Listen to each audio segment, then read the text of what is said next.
ഓം ഗുരുഭ്യോ നമഃ. ഓം സം സരസ്വത്യൈ നമഃ. ഓം ഗം ഗണപതയേ നമഃ. ഓം സഹനോ വതു സഹനോ ഭുനക്തു സഹ വീര്യം കരവാവഹൈ തേജസ്വിനാമധീതമസ്തു മാ വിദ്വിഷാവഹൈ. ഓം ശാന്തി ശാന്തി ശാന്തി.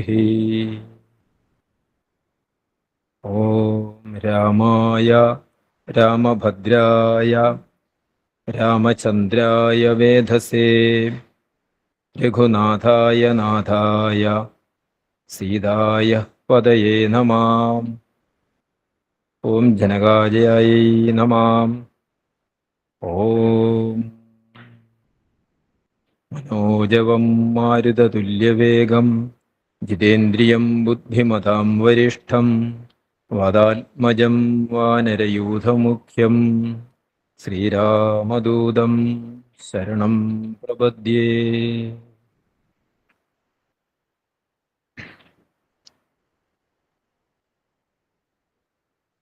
തൃക്കൈക്കാട്ട് സ്വാമിയാർ മഠവും സ്വാമിയാർ മഠത്തിൻ്റെ ആഭിമുഖ്യത്തിലുള്ള പ്രസരം സംസ്കൃത സമാജവും സംയുക്തമായി ആചരിച്ചു വരുന്ന രാമായണ മാസാചരണങ്ങളിലെ പ്രസരം സംസ്കൃത വിദ്യാർത്ഥികളുടെ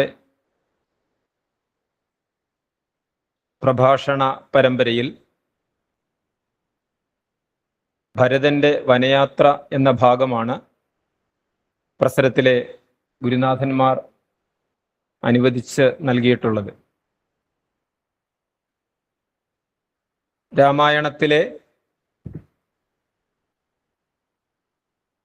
ബാലകാന്ഡം, അയോധ്യാകാന്ഡം, ആരണ്യകാന്ഡം, കിഷ്കിന്ധാകാന്ഡം, സുന്ദരകാന്ഡം, യുദ്ധകാന്ഡം, അതിനുശേഷമുള്ള ഉത്തരാഖണ്ഡം എന്നുള്ള ഭാഗങ്ങളിലെ അയോധ്യാകാന്ഡത്തിൻ്റെ ഏതാണ്ട് അവസാന ഭാഗത്തായിട്ടാണ് ഭരതൻ്റെ വനയാത്രാ ഭാഗം വിവരിക്കുന്നത്. കാലാതിവർത്തിയായിട്ടുള്ള രാമായണം നമ്മളതിനെ ഒരു സത്യസന്ധമായ ഒരു വിശ്വാസമായിട്ട്, ഒരു ഈശ്വരാരാധനയായിട്ട് പരിപാലിക്കുമ്പോൾ ലോകമാകെ ഒരു കലാസൃഷ്ടിയായിട്ട് പോലും കണക്ക് കൂട്ടുകയാണെങ്കിൽ എം ഡിയുടെ നാലുകെട്ടിനെയോ വിക്ടർ ഹ്യൂഗോയുടെ പാവങ്ങളെയോ ടോൾസ്റ്റോയുടെ അന്ന കരീനിനെയോ നമ്മൾ ആധാരമാക്കി ഒരു വിശകലനം നടത്തുകയാണെങ്കിൽ ഒരു സാഹിത്യത്തിലെ ഓരോ കഥാപാത്രവും മനുഷ്യരാശിക്ക് ആവശ്യമായ ധർമ്മത്തിലൂന്നിയ മാർഗനിർദ്ദേശങ്ങൾ നൽകുവാൻ പ്രാപ്തമാകുന്ന നിസ്തുലമായ അതുല്യമായ ഒരു കൃതിയാണ് രാമായണം എന്ന് നമുക്ക് മനസ്സിലാക്കുവാൻ സാധിക്കും. ഓരോ കഥാപാത്രങ്ങളും നമ്മളുടെ മനുഷ്യ ജീവിതത്തിലെ സംസാര സാഗരത്തിലെ ഓരോ സന്ദർഭങ്ങളും അഭിമുഖീകരിക്കുന്നവരാണ്. അതിനെ ഉപദേശങ്ങളാൽ, സംഭാഷണങ്ങളാൽ, നിവൃത്തി മാർഗങ്ങളാൽ തരണം ചെയ്ത് മുക്തി പ്രാപിക്കുന്ന, മനസ്സമാധാനം ലഭിക്കുന്ന നിരവധി കഥാസന്ദർഭങ്ങൾ, ഓരോ കഥാപാത്രങ്ങൾക്കും വ്യക്തമായ റോളുകളുള്ള, ഓരോ വായനക്കാരനെയും സംതൃപ്തിപ്പെടുത്തുന്ന അമൂല്യമായ ഈ നിധിയിലേക്ക് കർക്കടകത്തിലെ രാമായണ മാസാചരണ പരിപാലനത്തിലൂടെ നമുക്ക് ഓരോരുത്തർക്കും അടുത്തറിയാൻ സാധിക്കുന്നു എന്നുള്ളത് വളരെ അനുഗ്രഹീയമായ ഒരു കാര്യവും നാം എല്ലാവരും നമ്മളുടെ തലമുറകളിലേക്ക് പകർന്നു കൊടുക്കേണ്ട ഒരു വസ്തുതയുമാണ്. ഒരു പുരാണഗ്രന്ഥം, ഒരു വിശ്വാസം, ഒരു സാഹിത്യകൃതി ജീവിതത്തിലെ ഓരോ സന്ദർഭങ്ങളിലെയും, ദൈനംദിന ജീവിതത്തിലെ ഓരോ നിമിഷങ്ങളിലെയും പ്രശ്നങ്ങൾക്കുള്ള മാനസികമായ ഒരു വഴികാട്ടി എന്ന നിലയ്ക്കും വിശിഷ്ടമായ ഈ ഗ്രന്ഥം കർക്കടക മാസത്തിലുപരി ഓരോ ദിവസവും ഏതാനും വരികളെങ്കിലും പാരായണം ചെയ്ത് മനസ്സിലാക്കി പോവുകയാണെങ്കിൽ നമ്മളുടെ നിലവിലെ ജീവിതത്തിലെ എല്ലാ ബുദ്ധിമുട്ടുകൾക്കും മാനസികമായ ഒരു പരിഹാരം കാണുവാനുള്ള ഒരു മറുമരുന്നാണ് ഈ കൃതി. വാൽമീകി മഹർഷിയെയും തുഞ്ചത്താചാര്യനെ സ്മരിച്ചുകൊണ്ട് മാത്രമേ നമുക്ക് ഈ കൃതിയിലേക്ക് പ്രവേശിക്കുവാൻ സാധിക്കുകയുള്ളൂ. കൂജന്തം രാമരാമേതി മധുരം മധുരാക്ഷരം ആരുഹ്യ കവിതാശാഖാം വന്ദേ വാൽമീകി കോകിലം. തുഞ്ചത്തെഴുത്തൻ വാൽമീകി രാമായണത്തിൻ്റെയും അധ്യാത്മരാമായണത്തിൻ്റെയും ഒരു സംഗ്രഹമായിട്ട് മലയാള ഭാഷയ്ക്ക് നൽകിയ ഈ വിശിഷ്ട ഗ്രന്ഥത്തിൽ ഭാഗവത്തിനെ സംബന്ധിച്ച് എനിക്കൊരു ചിന്തയുണ്ട്. ഭാഗവതത്തിൻ്റെ കിളിപ്പാട്ട് വായിക്കുന്നതിലും കുറച്ചുകൂടി ഭക്തിയും രസവും മന്ത്രജപത്തിൻ്റെ ഒരു ഫലവും ഒരു ഉത്സാഹവും നൽകുന്നത് ഭാഗവതം മൂലം വായിക്കുമ്പോഴാണ്. പക്ഷേ രാമായണത്തിൽ എനിക്ക് തിരിച്ചാണ് തോന്നിയിട്ടുള്ളത്. ഈ ഭാഷയിലുള്ള ഈ കൃതി വായിക്കുമ്പോൾ ഓരോ പേജുകളിലും അതിൽ വരുന്ന വിവരണങ്ങൾ, രാമനെ വിവരിക്കുന്ന സുന്ദരമായ വാക്കുകൾ, ഏറ്റവും ഹൃദ്യമായിട്ട് എനിക്ക് തോന്നിയിട്ടുള്ളത് ഈ മലയാളത്തിലെ ആധ്യാത്മിക ഭാവമുണർത്തുന്ന ഈ കൃതിയാണ്. കാവ്യം സുഗേയം കഥ വരാഘവീയം കർത്താവ് തുഞ്ചത്തുളവായ ദിവ്യൻ ചൊല്ലുന്നതോ ഭക്തിമയസ്വരത്തിൽ ആനന്ദലബ്ധിക്കിനിയെന്തു വേണം. നമ്മൾ ആത്മാർത്ഥമായി ഏകാഗ്രചിത്തമായി രാമായണം പാരായണം ചെയ്യുകയാണെങ്കിൽ ഈ വാക്കുകളെല്ലാം നമുക്ക് അനുഭവ വേദ്യമാകുന്നതാണ്. അയോധ്യയിലെ കുമാരന്മാർ മിഥിലാപുരിയിലെ വിവാഹാഘോഷങ്ങൾക്ക് ശേഷം അയോധ്യയിൽ തിരിച്ചെത്തുന്നു. കുറച്ച് നാളുകൾ ദശരഥനും മറ്റു മാതാ ജനങ്ങളും പ്രജകളും ഒക്കെ ചേർന്ന് വളരെ സന്തോഷഭരിതമായി കഴിഞ്ഞു പോകുന്നു. രാമായണത്തിൽ ലക്ഷ്മണോപദേശത്തിലൂടെ രാമൻ നൽകുന്ന ആ വാക്കുകൾ രാമായണ കാലത്തെ അതിന് പ്രസക്തി ഉണ്ടെന്നുള്ളതാണ്. ഭോഗങ്ങളെല്ലാം ക്ഷണപ്രഭാ ചഞ്ചലും വ്യഗ്രമാം ജീവിതം ആയസ്സുമോർക്ക നീ. അങ്ങനെ ക്ഷണപ്രഭാ ചഞ്ചലമായ ആ സുഖത്തിൽ ദശരഥന്റെ ഈ കുട്ടികളടക്കമുള്ള സന്തോഷകാലം കഴിഞ്ഞിട്ട് കാലത്തിൻ്റെ അനിവാര്യമായ കാലഗതികൾ അവിടെ സംഭവിക്കുകയാണ്. അങ്ങനെ ഭരതകുമാരൻ അമ്മയുടെ രാജ്യമായ കേകയത്തിലേക്ക് പോകുന്നു. ദശരഥൻ രാമന് അഭിഷേകം ആരംഭിക്കാൻ ആലോചിക്കുന്നു. അഭിഷേക വിഘ്നം വരുന്നു. ദശരഥൻ കാലഗതി പ്രാപിക്കുന്നു. രാജ്യം അനാഥമാകാതിരിക്കുവാൻ ഭരതനെ കേകയത്തിൽ നിന്ന് തിരിച്ചു കൊണ്ടുവരുന്നു. കേകയത്തിൽ നിന്ന് വരുന്ന ഭരതൻ ഉത്സാഹഹീനമായ അയോധ്യ കണ്ട് അമ്മയോട് കാര്യങ്ങൾ അന്വേഷിക്കുന്നു. അമ്മ പറയുന്നു, അച്ഛൻ്റെ ചരമഗതി, നിനക്ക് രാജ്യഭാരം ലഭിച്ചിരിക്കുന്നു. അങ്ങനെയെല്ലാം നിർദ്ദേശിക്കപ്പെട്ട ആശ്വസിപ്പിക്കേണ്ട ഭരതന് തൻ്റെ ആത്മരോഷത്തിൽ അദ്ദേഹം വെന്തുരുകയാണ്. ഞാനൊരു രാജ്യദ്രോഹി, കുലദ്രോഹി ആകുകയാണല്ലോ എന്നുള്ള തൻ്റെ ആത്മരോഷത്തിൽ വെന്തുരുകുന്ന ആ ഭരതൻ അമ്മയെ ത്യജിച്ച് കൗസല്യ മാതാവിൻ്റെയും മറ്റു മാതാക്കളുടെ അടുത്ത് പോയി, പക്ഷെ രാജ്യം അനാഥമാകരുത്, നിനക്ക് ഉത്തരവാദിത്വമുണ്ട് എന്ന് പറഞ്ഞ് വസിഷ്ഠമുനി അദ്ദേഹത്തിൻ്റെ അച്ഛൻ്റെ ഉദകക്രിയകൾ ചെയ്യിക്കുന്നു. ആയതിനു ശേഷം ഭരതൻ എല്ലാവരെയും സ്തബ്ധരാക്കിക്കൊണ്ട് പറയുന്നു, ഞാനില്ല, ഈ രാജ്യഭരണത്തിലേക്ക് ഞാനില്ല. ഞാനും ജടാ മരവുരികൾ ധരിച്ച് രാമനെ പോലെ രാമന്റെ പിന്നാലെ രാമന്റെ ഒപ്പം പോവുകയാണ്. വനത്തിൽ പോയി ഞാൻ വനവാസം ചെയ്യും, ജ്യേഷ്ഠനെ തിരികെ രാജ്യത്തിലേക്ക് കൊണ്ടുവരും. ഒരു വ്യക്തിയുടെ മഹത്വത്തിനെ പൂർണ്ണമായും പ്രതീകാത്മകമാക്കുന്ന വാക്കുകളിലൂടെ അപ്പം തന്നെ ഭരതൻ അയോധ്യയിലെ ജനങ്ങളുടെ ആരാധനാ പാത്രമായി മാറുകയാണ്. അദ്ദേഹത്തിൻ്റെ രാജ്യ നിശ്വാസം, രാജ്യത്തിനെ വേണ്ട എന്ന് പറയുക. അങ്ങനെ ഭരതൻ വളരെ വ്യക്തമായ ഒരു നിർദ്ദേശം കൂടി നൽകുന്നുണ്ട്. കാരണം അദ്ദേഹം ഒരു രാജകുമാരനാണ്, രാജധർമ്മത്തിൽ പരിശീലനം സിദ്ധിച്ച് വന്നയാളാണ്. അതുകൊണ്ടാണ് അദ്ദേഹം അമ്മയോട് ചോദിക്കുന്നത്, ചക്രവർത്തിയായ അച്ഛൻ മരിച്ചപ്പോൾ എന്ത് നിർദ്ദേശങ്ങളാണ് നൽകിയത്, രാജ്യത്തിനെ പരിപാലിക്കാനുള്ള എന്ത് നിർദ്ദേശങ്ങളാണ്. നമ്മൾ ആ രീതിയിലാണ് ഭരതന്റെ ആ ചോദ്യത്തിനെ കാണേണ്ടത്. ചക്രവർത്തിയായിട്ടുള്ള ഒരു വ്യക്തി കാലഗതി പ്രാപിക്കുമ്പോൾ ഈ രാജ്യത്തിനെ പരിപാലിക്കുവാൻ എന്ത് നിർദ്ദേശങ്ങളാണ് അദ്ദേഹം നൽകിയിരിക്കുന്നത്.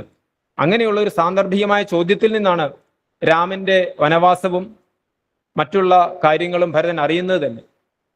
അങ്ങനെ തൻ്റെ ആ ആത്മസമർപ്പണത്തില് ഭരതൻ കൈകേയി വരണ്ട, പെരുമ്പടയും സുമന്ത്രരും എല്ലാവരും സാമന്തരും എല്ലാവരും വരണമെന്ന് പറയുമ്പോൾ കൈകേയി വരണ്ട എന്നാണ് അദ്ദേഹം ആവശ്യപ്പെടുന്നത്. കാരണം അതാണ്, ഒരു സന്ദർഭത്തിൽ ഒരു വ്യക്തിയെ കണ്ടാൽ മറ്റൊരുവർക്ക് മാനസിക വിക്ഷോഭം ഉണ്ടാകുമെങ്കിൽ അവരെ മാറ്റി നിർത്തുക എന്നൊരു മാനസികമായ കൗൺസിലിംഗ് ആണ് ഭരതൻ അവിടെ നടത്തുന്നത്.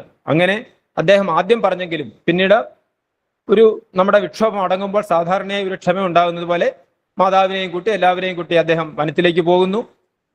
വനത്തിലെത്തുമ്പോൾ അദ്ദേഹം ഗുഹനെ ആണ് ആദ്യം കാണുന്നത്. അപ്പൊ ഗുഹന് ഒരു സംശയമുണ്ട്. തീർച്ചയായും രാജാവല്ലേ, നമ്മുടെ മുഗൾ രാജവംശത്തിലൊക്കെ നമ്മൾ കണ്ടു വളർന്നിട്ടുള്ളതാണ്. അതുപോലെ രാമനെ ഇല്ലാതാക്കുവാനാണോ ഇവരുടെ വരവ്? അങ്ങനെയാണെങ്കിൽ ഇവരെ ആരെയും കടത്തിവിടുകയല്ലേ എന്ന് നിശ്ചയിച്ച ഗുഹൻ പറയുന്നു. ഗുഹനുമായിട്ടുള്ള സംഭാഷണ മധ്യേ വ്യക്തമാകുന്നു ഭരതന്റെ മാനസികമായ നിലവാരം, ധാർമ്മികമായ ഉന്നത ഔചിത്യം. അങ്ങനെ ഗുഹൻ ഈ ഗംഗയെ കടത്തിവിടുവാൻ അവരെ സഹായിക്കാമെന്ന് വാഗ്ദാനം ചെയ്യുന്നു. അവിടെയും ഗംഗയുടെ വിശേഷണമുണ്ട്, അമർത്യതടിനി.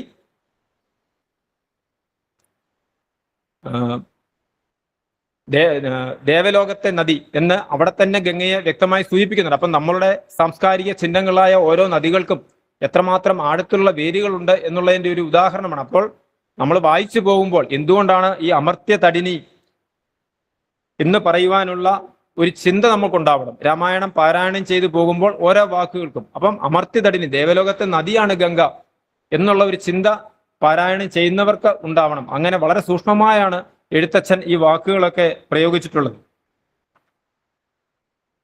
ഈ ഗുഹനെ കണ്ട് ഗുഹന്റെ കാര്യങ്ങളൊക്കെ അറിഞ്ഞ് ഗുഹന്റെ വാക്കുകൾ കേൾക്കുമ്പോൾ ഭരതൻ ആനന്ദ സാഗരത്തിൽ ആറാടുകയാണ്. ഗുഹനെ അദ്ദേഹം വിശേഷിപ്പിക്കുകയാണ്. എത്രയോ മഹാനാണ് അങ്ങ്, എത്രയോ മഹത്തരമാണ് അങ്ങയുടെ ജന്മം. ഉത്തമ പുരുഷോത്തംസ രക്തമായ ശ്രീരാമൻ ആലിംഗനം ചെയ്യുകയാണ് അങ്ങ്. ലക്ഷ്മി ഭഗവതിക്ക് അല്ലാതെ ആർക്കാണ് ഇങ്ങനെ ഒരു ഭാഗ്യം ലഭിക്കുക? അങ്ങനെയൊക്കെ ഗുഹന്റെ ആ ഭാഗ്യത്തിൽ മതിമറന്നുള്ള ഭരതൻ, ആ ഭരതന്റെ ചിന്തയെ പ്രോജ്വലിപ്പിക്കുന്ന ഗുഹന്റെ വാക്കുകൾ, അങ്ങനെ ഗുഹൻ തന്റെ കൂട്ടരുമൊത്ത് ഇവരെ തോണി കടത്തി പറയുന്നു. എവിടെയാണെന്ന് അന്വേഷിക്കുന്നു. അപ്പോൾ പറയുന്നു ചിത്രകൂടാദ്രി പാർശ്വേ മഹാശ്രമത്തില് രാമൻ വനവാസം ചെയ്യുകയാണെന്നുള്ള അറിവ് ലഭിക്കുന്നു. ആ രാമനെ ഈ ചിത്രകൂടാദ്രി പർവ്വത വശങ്ങളിലുള്ള മഹാശ്രമത്തിലേക്ക് കാണുവാൻ പോകുന്നതിന് മുമ്പ് ഭരതൻ ഭരദ്വാജ മുനിയെ സന്ദർശിക്കുന്നു. വളരെ വ്യക്തമായി നാം മനസ്സിലാക്കേണ്ട ഒരു ഭാഗമാണ്. എന്താണ് ഭരദ്വാജ മുനിയെ പോലുള്ളവരുടെ ഗുരുനാഥന്മാരുടെ നമ്മളുടെ ഓരോരുത്തരുടെയും ജീവിതത്തിലെ അവരുടെ റോൾ എന്താണ്, അവരുടെ ഇടപെടൽ എന്താണ്? കടുത്ത മാനസിക സംഘർഷത്തിലാണ് ഈ ഭരതൻ. ഇത്രയൊക്കെ പ്രായശ്ചിത്തങ്ങൾ ചെയ്ത് ഇത്രയൊക്കെ മനസ്സിനെ പരിപാകപ്പെടുത്തിയെങ്കിലും ഉന്നത ആചാരശീലങ്ങളുള്ള ഭരതന്റെ മനസ്സിലെ മാനസിക സംഘർഷം അദ്ദേഹം ഭരദ്വാജ മുനിയോട് ചോദിക്കുകയാണ്. ഇപ്പോൾ അശുദ്ധനോ ശുദ്ധനോ ഞാൻ എന്ന് ഭവാൻ ചൊല്ലൂ.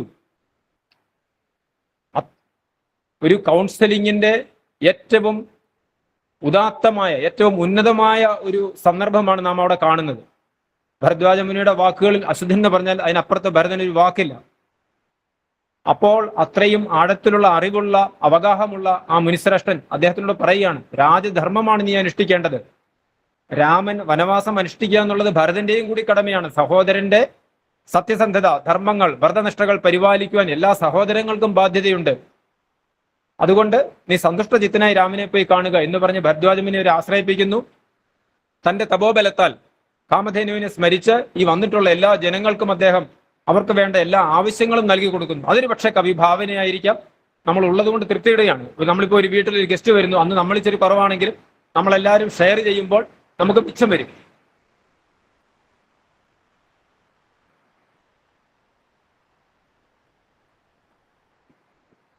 ഈ ഭരദ്വാജ മുനിയുടെ ആശ്രമത്തിനെ കുറിച്ചും പറയുന്നുണ്ട്. വ്യാഘ്ര ഗോവൃന്ദ പരിപൂർണം, രോഷം വിന.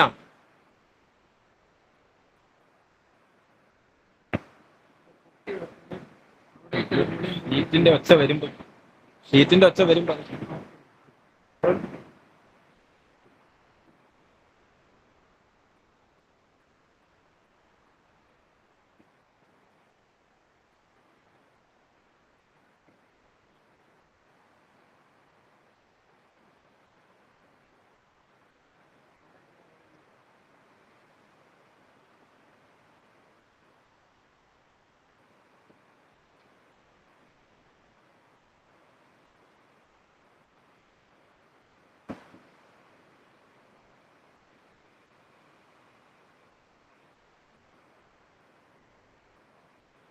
മഴ പെയ്യട്ടെ, നല്ലതാണ് മഴ പെയ്യുന്നത്. ഒരു ചെറിയ മഴയത്ത് പോലും നാം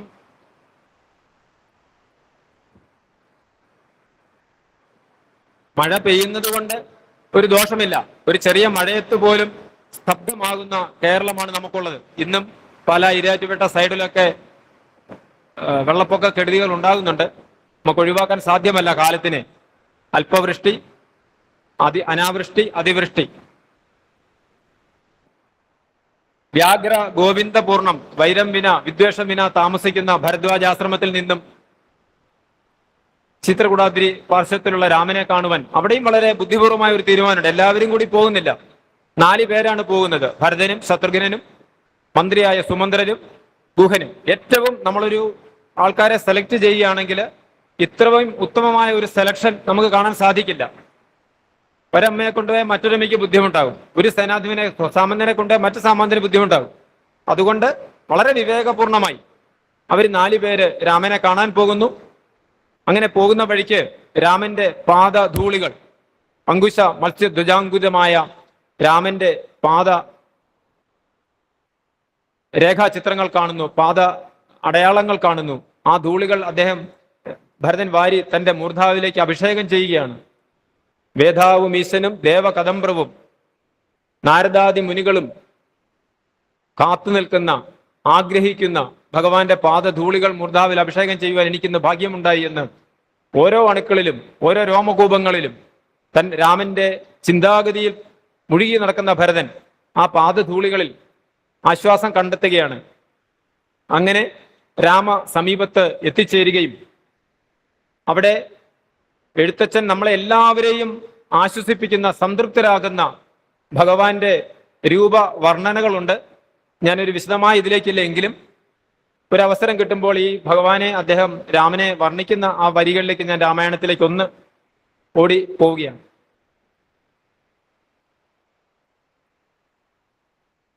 പരമാശ്രമസന്നിധൗ ചെന്നു നിന്നോരു നേരത്തു കാണായതു സുന്ദരം രാമചന്ദ്രം പരമാനന്ദമിന്ദിരാം.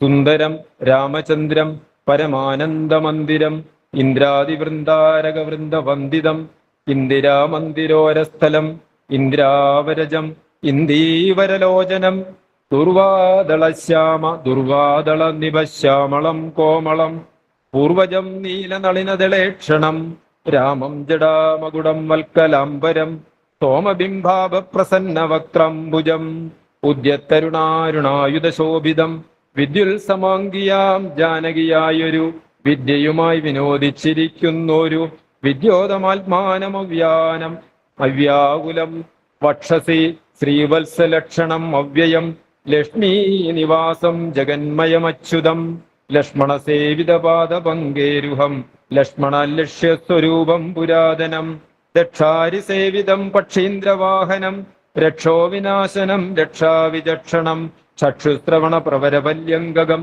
പുഷിസ്ഥിതാനേക പത്മജാണ്ഡംബരം കാരുണ്യപൂർണം ദശരഥനന്ദനം ആരണ്യവാസിയം മനോഹരം.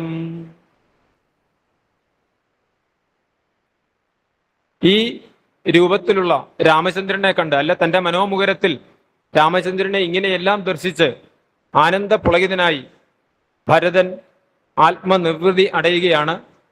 ഞാൻ ശരിക്കും ഒരു അല്പം കൂടി മുൻപോട്ട് തയ്യാറെടുത്തിരുന്നു, പക്ഷേ അടുത്തത് ഭാരത രാഘവ സംവാദം തന്നെ ആയതുകൊണ്ട് അതിലേക്ക് പ്രവേശിക്കുന്നത് ഒരു അനൗചിത്യമാണ്. രാമായണത്തിലെ ചില വാക്കുകൾ കൂടി പറഞ്ഞു പോകുവാൻ ഞാൻ ആഗ്രഹിക്കുകയാണ്. രാമായണത്തിനെ നമ്മൾ ഏറ്റവും ലളിതമായി ചതുശ്ലോകി ഏകശ്ലോകി രാമായണമായിട്ട് നാം പറയുന്നുണ്ട്. അതുപോലെ തന്നെ ഈ ഭരത സമാഗമം, രാമനും ഭരതനുമായിട്ടുള്ള ആ കൂടിക്കാഴ്ച, ഭരതന്റെ വനയാത്ര, ഇതിനെയൊക്കെ വളരെ ചുരുക്കമായി എങ്ങനെ പറയാം എന്നാണെങ്കിൽ പാതുകാം ദേഹി, പാതുകാം ദേഹി എന്ന മഹത്തായ 2 വാക്കുകൾ കൊണ്ട് ഈ ഭരതന്റെ വനയാത്ര, ഭാരത രാഘവ സംവാദം, ഇവനെ നമുക്ക് ചുരുക്കി വിശേഷിപ്പിക്കാം. ഒരു ഭരണത്തിലേക്ക് ഏറേണ്ട ഒരു വ്യക്തിയുടെ, ഒരു രാജ്യത്തെ പരിപാലിക്കേണ്ട വ്യക്തിയുടെ, അല്ലെ നമ്മൾ ഓരോരുത്തരും നമ്മളുടെ ജീവിതത്തിൽ അച്ഛനായിട്ടും മകനായിട്ടും ഭർത്താവായിട്ടും സഹോദരനായിട്ടും നാം എപ്രകാരം ജീവിക്കണം എന്നുള്ള വളരെയധികമായ കാഴ്ചപ്പാടുകളുടെ ഏറ്റവും ചുരുങ്ങിയ ഹ്രസ്വമായ, നമ്മളുടെ കവികൾക്കും മേൽപ്പത്തൂരിനെ പോലെ, വാൽമീകിയെ പോലെ, വ്യാസനെ പോലെ, എഴുത്തച്ഛനെ പോലെ കവികളായിട്ടുള്ളവരുടെ ഏറ്റവും വലിയ കഴിവാണ് ഏറ്റവും ചുരുങ്ങിയ വാക്കുകളിൽ വളരെ വിശാലമായ അർത്ഥങ്ങൾ ധ്വനിപ്പിക്കുക എന്നുള്ളത്. അപ്രകാരം നാം പറയുകയാണെങ്കിൽ ഈ ഭാഗത്തിനെ പാതുകാം ദേഹി എന്ന വാക്കുകളിൽ നമുക്ക് സ്മരിക്കാവുന്നതാണ്. എപ്രകാരമായിരിക്കണം നമ്മുടെ കടമകൾ നാം വീട്ടേണ്ടത് എന്ന്. അതുപോലെ തന്നെ നമ്മളുടെ തലമുറ വഴിമാറിപ്പോകുന്നുണ്ടെങ്കിൽ അതിന് ഉത്തരവാദി നമ്മളാണ്. നമ്മൾ വീട്ടില് മാതാപിതാക്കൾ ആചരിക്കുക, കുട്ടികളോട് പറയാതെ നാം ആചരിക്കേണ്ടതാണ്. രാമായണത്തിൽ മന്ധര മുതൽ മണ്ഡോദരി വരെയും ഗുഹൻ മുതൽ വിഭീഷണൻ വരെയും ധാരാളം കഥാപാത്രങ്ങൾ ഓരോരുത്തരുടെയും വാക്കുകൾ കൊണ്ടും അനുഭവം കൊണ്ടും അത് വളരെയധികം വൈശിഷ്ട്യമാണ്. സുമിത്രാമ്മ വനത്തിലേക്ക് രാമനോടൊപ്പം ഫോളോ ചെയ്യുന്ന ലക്ഷ്മണനോട് ഏതൊരു രീതിയിലുള്ള തടസ്സങ്ങളുമല്ല പറയുന്നത്. ഏറ്റവും മഹത്തായ ഒരു വാക്യമാണ്. എപ്രകാരമായിരിക്കണം ഓരോ മാതാപിതാക്കളും, മാതാവിന് ഞാൻ പറയുന്നില്ല, കാരണം മാതാവ് പറഞ്ഞ അതേ വാക്ക് പിതാവിനും പറയാവുന്നതാണ്. അവിടെ സുമിത്രാമ്മ മാത്രമേ ഉള്ളായിരുന്നു, ദശരഥനില്ല. അതുകൊണ്ടാണ് ഏറ്റവും, ദശരഥനുണ്ട് എങ്കിലും ദശരഥൻ അപ്രസക്തമായിരുന്നു. ഒരു ഉപദേശം നൽകാനുള്ള ഒരു അർഹതപ്പെട്ട രീതിയിലല്ല അദ്ദേഹം നിൽക്കുന്നത്. അങ്ങനെ സുമിത്രാമ്മ ഈ ലക്ഷ്മണനോട് പറയുന്നുണ്ടല്ലോ, രാമം ദശരഥം വിദ്ധിം മാം വിദ്ധി ജനകാത്മജാം അയോധ്യാം അടവീം വിദ്ധിം ഗച്ഛതാത യഥാസുഖം. നമ്മൾ ഓരോ മാതാപിതാക്കളും ഓരോ പേരൻസും നമ്മുടെ കുട്ടികളോട് ഇത് പറഞ്ഞു കൊടുക്കാനുള്ള മാനസികമായ ബലം, ആന്തരികമായ കഴിവ് നേടിയെടുക്കേണ്ടതാണ്. എങ്കിൽ മാത്രമേ നമുക്ക് നമ്മുടെ വരുന്ന തലമുറയെ ഈ ലഹരിയുടെ വിപത്തിൽ നിന്നും മാനസികമായ മൂല്യച്യുതികളിൽ നിന്നും നമുക്ക് രക്ഷിക്കുവാൻ സാധിക്കുകയുള്ളൂ. ഈ ചാതുർമാസ്യ വ്രതം സാധാരണ കർക്കിടക മാസത്തിലെ ഗുരുപൂർണിമയോട് കൂടിയാണ് ആരംഭിക്കുന്നത്.